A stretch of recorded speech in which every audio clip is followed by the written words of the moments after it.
നമസ്കാരം. ഞാൻ നിങ്ങളുടെ സ്വന്തം ശരവൺ മഹേശ്വർ.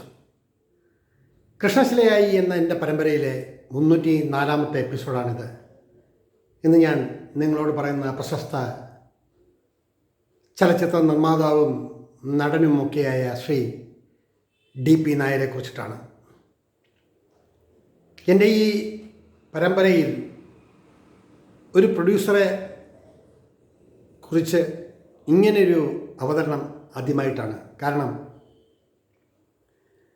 കലാലോകത്തായാലും സാഹിത്യലോകത്തായാലും ഏത് ലോകത്തായാലും ഒരാൾ മറ്റുള്ളവരുടെ വളർച്ചയ്ക്ക് എന്തെങ്കിലും സഹായം ചെയ്യുകയാണെങ്കിൽ അത് അണ്ടർലൈൻ ചെയ്യേണ്ട ഒന്നാണ്. അവരിൽ നിന്നും നമുക്കെന്ത് പ്രതീക്ഷിക്കാം, അവരിൽ നിന്നും നമുക്കെന്ത് നേടാം, അവർ നമുക്കൊരു ബുദ്ധിമുട്ടാകുമോ എന്നൊക്കെ ചിന്തിക്കുന്ന ഭൂരിഭാഗത്തിനിടയിൽ വ്യത്യസ്തത പുലർത്തിയ ഒരു വലിയ വ്യക്തിത്വമാണ് ശ്രീ DP നായർ. അതിന് ചില കാരണസഹിതമാണ് ഞാൻ നിങ്ങളോട് പറയാൻ ഉദ്ദേശിക്കുന്നത്. ഇന്നലെയും അദ്ദേഹവുമായി ബന്ധമുള്ള ചിലരെ കാണാനിടയായി. അദ്ദേഹത്തെക്കുറിച്ച് തിരക്കുകയും ഒക്കെ ചെയ്തിട്ടുണ്ട്. ശ്രീ DP നായരെ ഞാൻ സാർ എന്ന് എൻ്റെ മനസ്സിലുണ്ട് കേട്ടോ. അദ്ദേഹത്തെ ഞാൻ കാണുന്നത്, ഞാൻ കോളേജ് പഠിക്കുന്ന അവസരത്തിൽ അഗ്നിപുഷ്പം എന്നൊരു ചിത്രം, അതിൻ്റെ ചിത്രീകരണം തിരുവനന്തപുരത്തും പരിസരങ്ങളിലുമായിട്ട് നടക്കുകയാണ്. കമലഹാസനും ജയഭാരതിയും KPS ലളിതയും അങ്ങനെ നീണ്ട ഒരു നിര തന്നെയുണ്ട് ആ ചിത്രത്തിൽ. ശ്രീ JC ആണ് ആ ചിത്രത്തിൻ്റെ സംവിധായകൻ. അന്ന് യാതൊരു ബുദ്ധിമുട്ടുമില്ലാതെ മനസ്സിൽ തോന്നുന്നത് പറയാനും ചോദിക്കാനും ഒരു മടിയുമില്ലാത്ത ഒരു കാലഘട്ടമാണ് അന്ന്. എൻ്റെ വീട്ടിൽ നിന്നും ഒരു 10 മിനിറ്റ് നടന്നാൽ തമ്പാനൂരിലെ ഞാൻ ജനിച്ച മണ്ണിൽ നിന്നും അല്ലെങ്കിൽ വീട്ടിൽ നിന്നും ഒരു 15 മിനിറ്റ് നടന്നാൽ എത്താവുന്ന ഹൗസിംഗ് ബോർഡ് ഓഫീസിനൊക്കെ എതിരായിട്ടുള്ള ചെങ്കൽച്ചുള്ള എന്ന കോളനിയിൽ വെച്ചിട്ടാണ് ആ ചിത്രത്തിൻ്റെ ഏറിയ ഭാഗവും ചിത്രീകരണം നടത്തിയിട്ടുള്ളത്.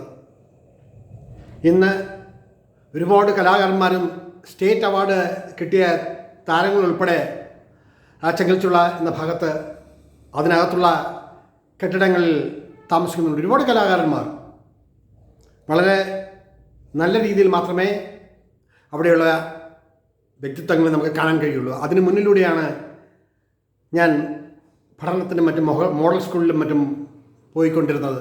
അതുകൊണ്ട് ആ ഭാഗമെല്ലാം നമുക്ക് ഒരു മാപ്പ് കാണുമ്പോൾ മാതിരി കാണാൻ സാധിക്കും. അന്ന് ഇതിൻ്റെ ഷൂട്ടിംഗ് നടക്കുന്ന സമയത്ത് ഞാൻ പ്രൊഡ്യൂസറെ തേടി. ഇന്നും ഞാൻ വിശ്വസിക്കുന്നു, ഒരു പ്രൊഡ്യൂസർ ഇല്ലെങ്കിൽ ഒരു സംവിധായകനുമില്ല, ഒരു നടനുമില്ല. പ്രൊഡ്യൂസർക്കാണ് മുൻതൂക്കം എന്ന് വിശ്വസിക്കുന്ന ഒരാളാണ് ഞാൻ. മറ്റുള്ളവരാരും മോശക്കാരാണെന്നോ മറ്റുള്ളവരാരും കഴിവില്ലാത്തവരാണോ എന്ന വിവക്ഷയല്ല. ഒരു പ്രൊഡ്യൂസർ ഉണ്ടെങ്കിലേ നമുക്കൊരു ചിത്രം അല്ലെങ്കിൽ ഒന്ന് നമുക്ക് സൃഷ്ടിക്കാൻ കഴിയൂ. അപ്പോൾ കൂടുതൽ ബഹുമാനവും കൂടുതൽ ആദരവും കൊടുക്കേണ്ടത് പ്രൊഡ്യൂസർക്ക് തന്നെ എന്ന് ഞാൻ വിശ്വസിക്കുന്നു.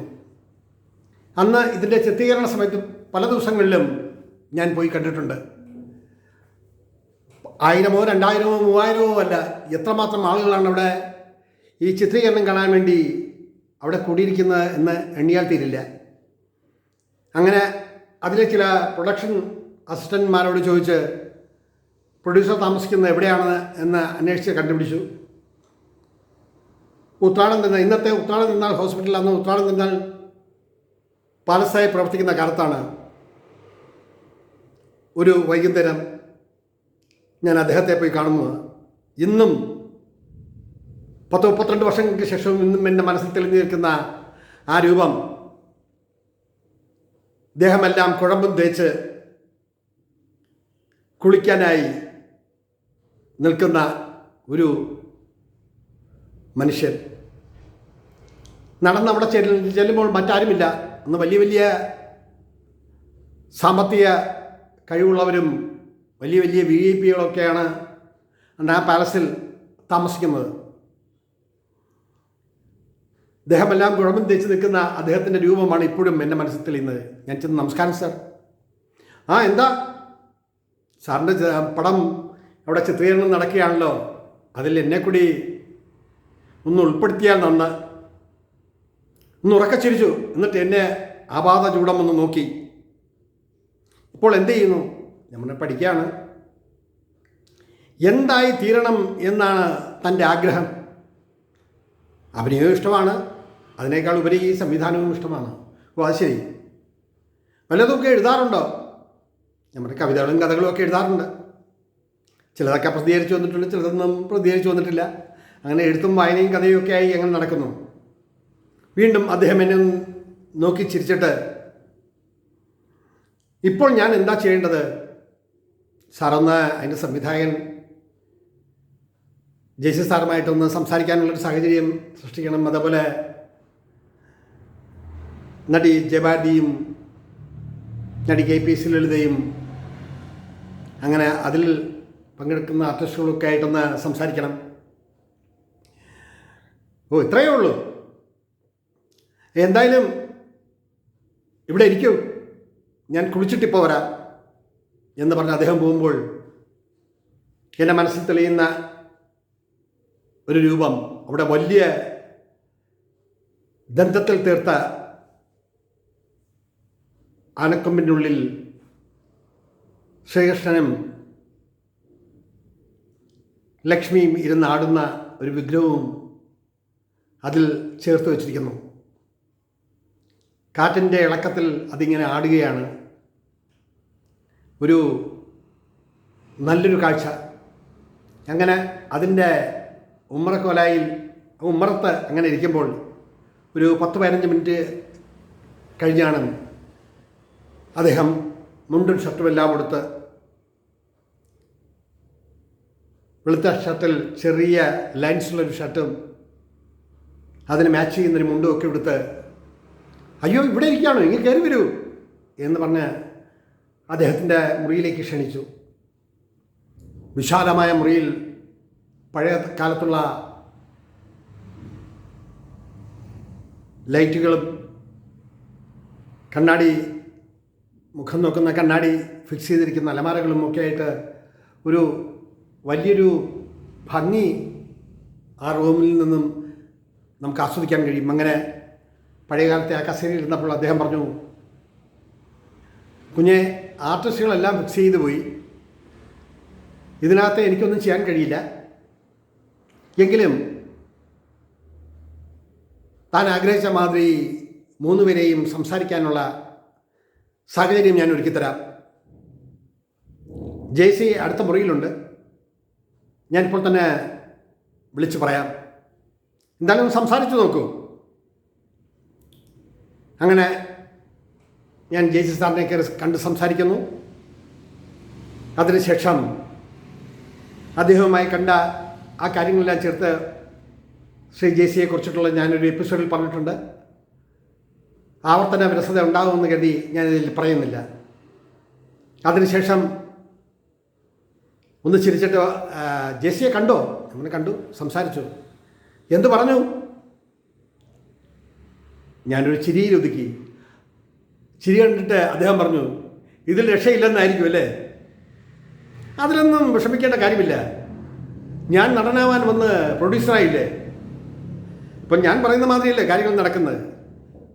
ഞാനും കുറേയധികം ചിത്രങ്ങളിൽ അഭിനയിച്ചിട്ടുണ്ട്. എനിക്ക് അഭിനേതാവാനായിരുന്നു കൂടുതൽ ആഗ്രഹം. ഒടുവിൽ ഞാൻ പ്രൊഡ്യൂസറായി മാറി. എന്തായാലും അതിൻ്റെ ടെൻഷനൊന്നും എനിക്കില്ല കേട്ടോ. അപ്പോഴും ഇത് സംസാരിക്കുമ്പോഴും എൻ്റെ മനസ്സിൽ തെളിയുന്ന ഇത് ലക്ഷങ്ങൾ മുടക്കിയുള്ള ഒരു വലിയ ബിസിനസ്. വിജയിക്കാം, പരാജയപ്പെടാം. പക്ഷേ ഒരു പ്രൊഡ്യൂസറിന് ഉണ്ടാകാവുന്ന അശാന്തിയും അസ്വസ്ഥതയും ഓരോ കാര്യങ്ങൾ കേൾക്കുമ്പോൾ അതിനെ നേരിടാനുള്ള ബുദ്ധിമുട്ടുകളും അതൊന്നും അദ്ദേഹത്തിൻ്റെ മുഖത്ത് തെളിയുന്നേ ഇല്ല എന്നതാണ് എന്നെ അതിശയിപ്പിച്ചത്. അപ്പോഴേക്കും 1-2 പ്രൊഡക്ഷൻ മാനേജർ വന്നു. തൊട്ടടുത്ത ദിവസങ്ങളിൽ അതിൻ്റെ ക്ലൈമാക്സ് സീൻ ചിത്രീകരിക്കുകയാണ്. അപ്പോൾ അതിനു വേണ്ടിയിട്ടുള്ള തയ്യാറെടുപ്പൊക്കെയാണ്. അപ്പോൾ വിളക്ക് കൊണ്ട് ശ്രീമതി ജയഭാരതി ഇങ്ങനെ കുത്തുന്ന രംഗങ്ങളും അങ്ങനെയൊക്കെയുള്ള കുറേ രംഗങ്ങളാണ്. കമലഹാസനൊക്കെ ആ സീനിലുണ്ട്. ചെങ്കൽച്ചുള എന്ന സ്ഥലത്തേക്കാൾ ഉപരി ഇന്നത്തെ ഡ്രോൺ ഉപയോഗിച്ച് ഷൂട്ട് ചെയ്യാൻ നമ്മൾ അതിശയിച്ചു പോയേനെ. ജനവലയം തന്നെയാണ്. നമുക്കൊന്നും അതിനകത്ത് കടന്നുകൂടാൻ പോലും പറ്റില്ല, അത്രമാത്രം ജനങ്ങളാണ്. അതിനിടയിൽ നിന്നാണ് ആർട്ടിസ്റ്റുകൾ അഭിനയിക്കുന്നത്. ഒന്നുറച്ച് കൂവിയാൽ മനസ്സ് അസ്വസ്ഥമാകുന്ന അന്നത്തെ കാലത്ത്, ഇന്നല്ല അന്നത്തെ കാലത്ത് അസ്വസ്ഥത ഉണ്ടാകുന്ന നമ്മുടെ മനസ്സും ശരീരവും, ആ സ്ഥലത്താണ് ആയിരക്കണക്കിന് ആൾക്കാർ കൂടി നിൽക്കുന്ന ഇടയിൽ യാതൊരു ചാഞ്ചല്യവും യാതൊരു ഭാവബോധവുമില്ലാതെ ശ്രീമതി ജയഭാരതിയും മഹാനടൻ കമൽഹാസനുമൊക്കെ ആ രംഗങ്ങളിൽ കണ്ടപ്പോൾ ശരിക്കും അതിശയമാണ് തോന്നിയത്. അതിനു മുന്നെയാണ്, അതിൻ്റെ ക്ലൈമാക്സ് ഷൂട്ട് ചെയ്യുന്നതിന് മുന്നെയാണ് ഞാൻ ഇദ്ദേഹത്തെ പോയി കാണുന്നത്. അങ്ങനെ സംസാരമെല്ലാം കഴിഞ്ഞ് മടങ്ങാൻ നേരം അദ്ദേഹം എന്നോട് പറഞ്ഞു, ഒന്നുകൊണ്ടും വിഷമിക്കണ്ട, നമ്മൾ പരിശ്രമിക്കുക, വിജയം സുനിശ്ചിതം, ബുദ്ധിമുട്ടാണ്ടും പ്രയാസപ്പെടാണ്ടും ആരും ഒരിടത്തും എത്തിയിട്ടില്ലടോ എന്ന് പറഞ്ഞിട്ട് എന്നെ നോക്കി. ചായ കുടിക്കുന്നുണ്ടോ? ഞാൻ പറഞ്ഞില്ല. എന്താ വിഷമമാണോ? ഞാൻ ഏയ് വിഷമമൊന്നുമില്ല, ഇവരെയൊക്കെ കാണാൻ തന്നെ അങ്ങൊരു സാഹചര്യം ഒരുക്കി തന്നത് തന്നെ വലിയ കാര്യമില്ലേ. ഇതിലൊക്കെ എന്തിരിക്കുന്നു, വലിയ നടനാവണമെന്നൊക്കെ മനസ്സിലാഗ്രഹമുണ്ടായിരുന്നു. കുറച്ച് ചിത്രങ്ങളിലൊക്കെ ഞാൻ അഭിനയിച്ചിട്ടുണ്ട്. എടുത്തു പറയത്തക്കതല്ലെങ്കിലും ഇന്ന് ഞാനൊരു പ്രൊഡ്യൂസറുടെ മേൽവിലാസം കൊണ്ടു നടക്കുന്നില്ലേ എന്ന് പറഞ്ഞ് ഉറക്കെ ചിരിച്ചു.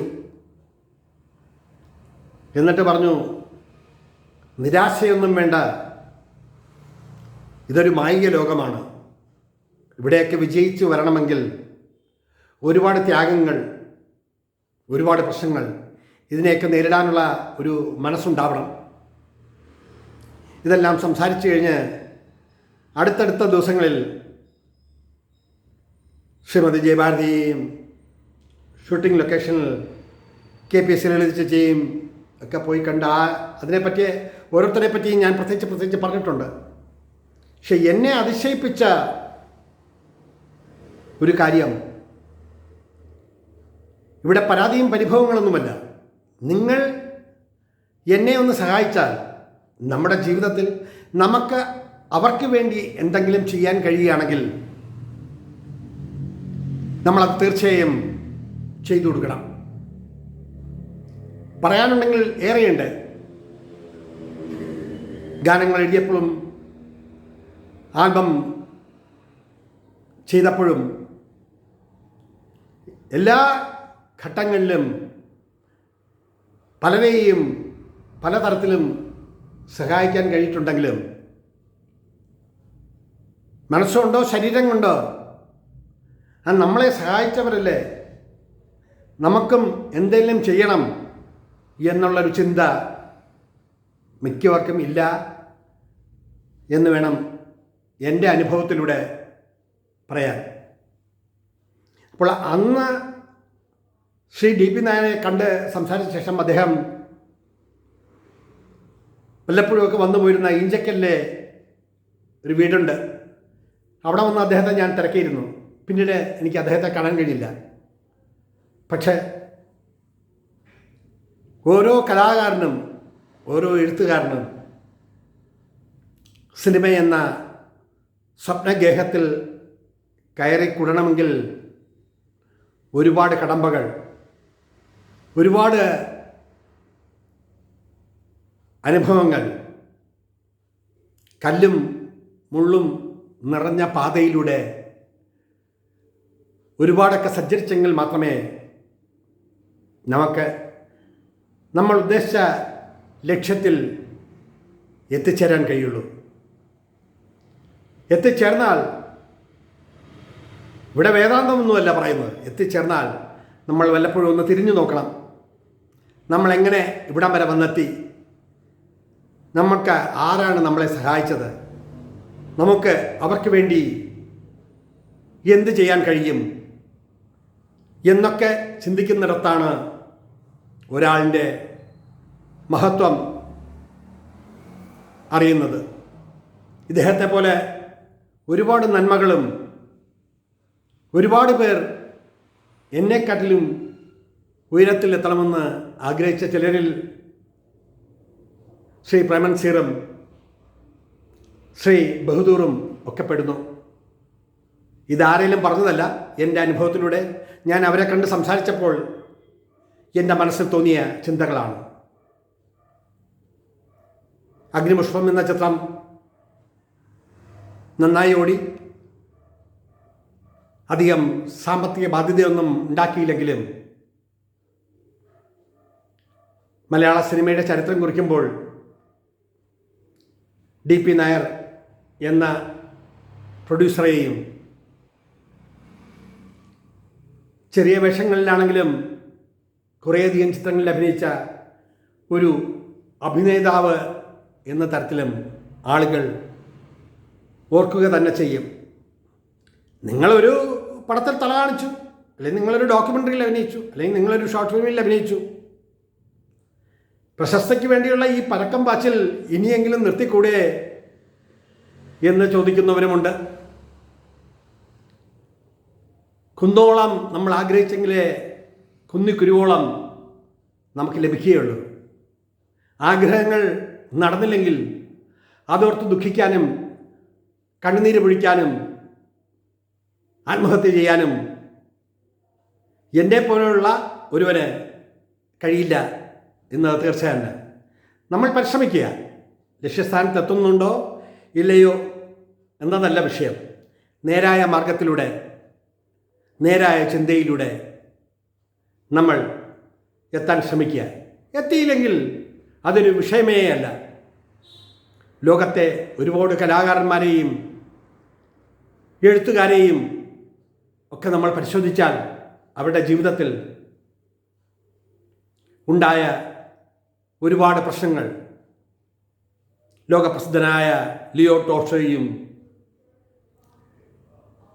ചെറുതാകത്തായ ഓസ്കാർ വൈൽഡും ഷെല്ലിയും കീറ്റ്സും പബ്ലോ നെരുദയും